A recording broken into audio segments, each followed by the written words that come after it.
নমস্কাৰ মৰমৰ বন্ধু-বান্ধৱীসকল, পোনপ্ৰথমে মোৰ ইউটিউব চেনেললৈ তোমালোক সকলোকে আন্তৰিক স্বাগতম জনাইছোঁ। আজি মই ক্লাছ 10ৰ ইলেক্টিভ দ্বিতীয় খণ্ড পাৰিৱেশিক ভূগোল দ্বিতীয় অধ্যায় পৰিৱেশ আৰু পাৰিৱেশিক ভূগোলৰ ধাৰণা এই চেপ্টাৰৰ অনুৰণি আৰু ভিতৰীয়া কুৱেশ্যন আনচাৰবোৰ আলোচনা কৰিম আজিৰ ভিডিঅ'ত। তোমালোকে ভিডিঅ'টি শেষলৈকে সম্পূৰ্ণকৈ চাই লোৱা আৰু যদি ভিডিঅ'টি ভাল লাগি থাকে তেনেহ'লে এটা লাইক কৰি দিবা আৰু যদি মোৰ চেনেলত নতুন আহিছা তেনেহ'লে চেনেলটি ছাবস্ক্ৰাইব কৰি ৰাখা। এতিয়া আমি প্ৰথমৰ পৰা কুৱেশ্যন আনচাৰবোৰ আলোচনা কৰোঁ। চোৱা, পাঠভিত্তিক অনুৰণি প্ৰশ্ন আৰু উত্তৰ। 1 নম্বৰ কুৱেশ্যন, পৰিৱেশ বুলিলে কি বুজা? পৰিৱেশক কিয় এটা তন্ত্ৰ হিচাপে বিবেচনা কৰা হয়? মই যেনেকৈ উত্তৰবিলাক লিখি আনিছোঁ এনেকৈ তোমালোকে লিখিলে 100% হৈ যাব। উত্তৰ চোৱা, জীৱ বা জীৱ সম্প্ৰদায়ৰ চাৰিওফালৰ অৱস্থাকে পৰিৱেশ বুলি কোৱা হয়। অৰ্থাৎ যিবোৰ উপাদানৰ ওপৰত জীৱৰ স্থিতি আৰু বিকাশ নিৰ্ভৰ কৰে সেই উপাদানবোৰ পাৰস্পৰিক সম্পৰ্কৰ যোগেদি জীৱৰ বাবে প্ৰয়োজনীয় পৰিৱেশ গঢ়ি তোলে। পৰিৱেশৰ অৰ্থ আৰু পৰিৱেশৰ অতি ব্যাপক আৰু ই বহুতো উপাদানৰ পাৰস্পৰিক সম্পৰ্কৰ ফল। পৰিৱেশৰ এটা তন্ত্ৰ হিচাপে বিবেচনা কৰা হয়।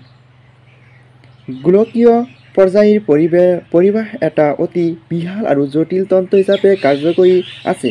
তন্ত্ৰ শব্দটোৱে কিছুমান পাৰস্পৰিক সম্পৰ্ক থকা উপাদান সৃষ্টি কৰা এটা বিশেষ পৰিস্থিতি সূচিত কৰে। পৃথিৱীৰ পৰিৱেশ তন্ত্ৰই বহুতো।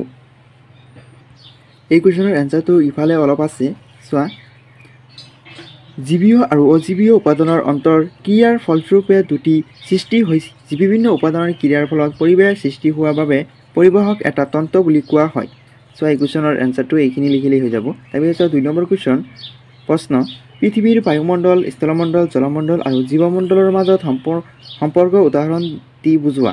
চোৱা, এই কুৱেশ্যনটি ইম্পৰ্টেণ্ট হয়। তোমালোকে এই কুৱেশ্যনটোৰ এনচাৰটো ভালকৈ চাই লোৱা। উত্তৰ, পৃথিৱীৰ বায়ুমণ্ডল, স্থলমণ্ডল, জলমণ্ডল আৰু জীৱমণ্ডলৰ মাজত এক পাৰস্পৰিক সম্পৰ্ক আছে আৰু ইয়াৰ ফলত পৃথিৱীৰ পৰিৱেশ সৃষ্টি হৈছে।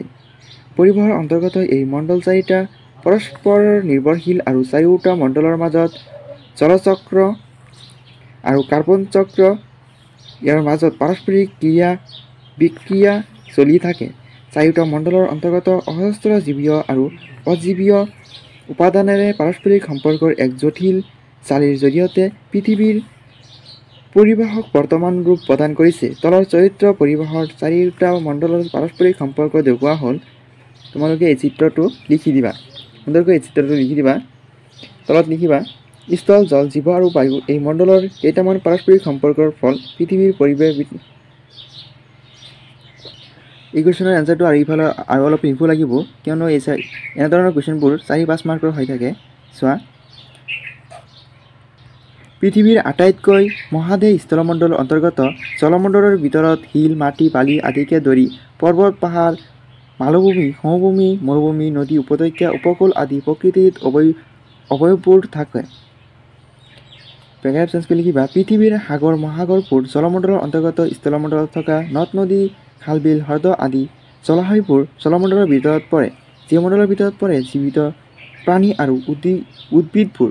বায়ুমণ্ডলত চৰাই, কীট-পতংগ তথা বিভিন্ন অণুজীৱসমূহ আৰু ভূপৃষ্ঠৰ পৰা ক্ৰমে ওপৰলৈ বিয়পি থকা গেছীয় পদাৰ্থৰ ডাঠ তৰপটো হৈছে বায়ুমণ্ডল। অক্সিজেন, নাইট্ৰজেন, হাইড্ৰজেন, কাৰ্বন ডাই অক্সাইড আদি গেছৰ দ্বাৰা বায়ুমণ্ডল গঠিত।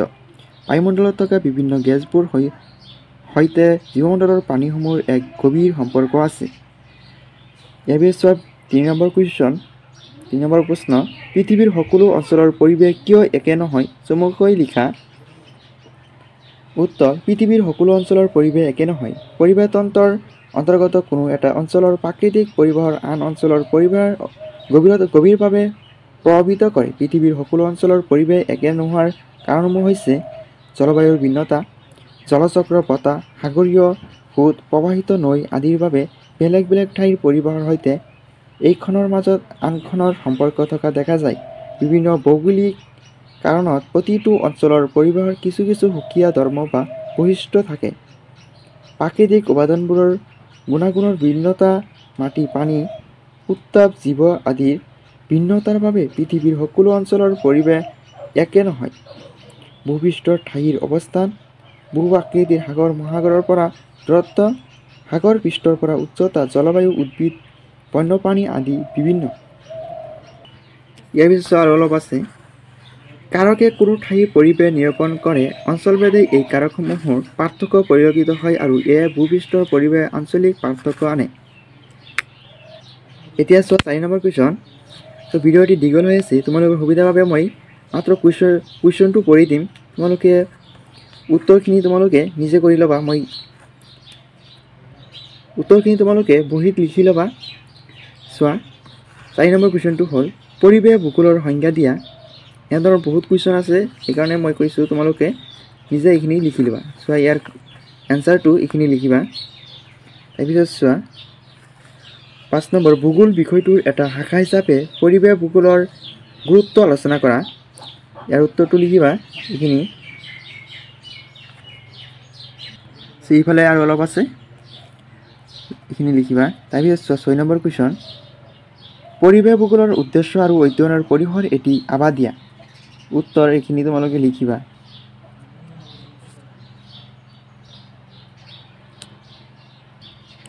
এইফালে চোৱা আৰু অলপ আছে, এইখিনি তোমালোকে লিখিবা।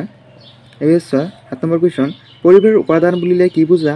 জীৱীয় আৰু অজীৱীয় উপাদানৰ অৰ্থ লিখা। তোমালোকে লিখি লোৱা এইখিনি। তাৰপিছত চোৱা 8 নম্বৰ কুৱেশ্যন তলত উল্লেখ কৰা উপাদানবোৰ জীৱীয় আৰু অজীৱীয় এই দুই ভাগত বিভক্ত কৰি লগত দিয়া তালিকাখন পূৰোৱা।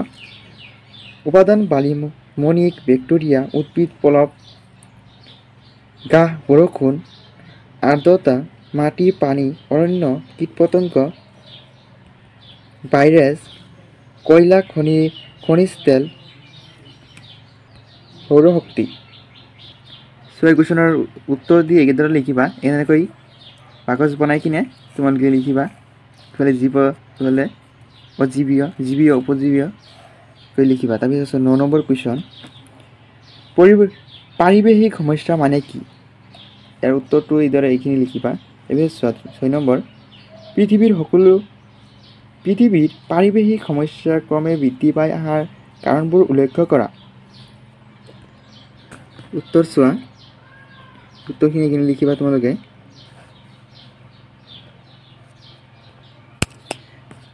তাৰপিছত 11 নম্বৰ কুৱেশ্যন পৰিৱেশৰ ভাৰসাম্য অৱস্থা বুলিলে কি বুজা? ইয়াৰ উত্তৰটো তোমালোকে এইখিনি লিখিবা। তাৰপিছত 12 নম্বৰ কুৱেশ্যন নিৰ্বনীকৰণ বহু সমস্যাৰ কাৰণ আৰু বহু উন্নয়নৰ ফল উক্তিটো যুক্তিৰ বিশ্লেষণ কৰা।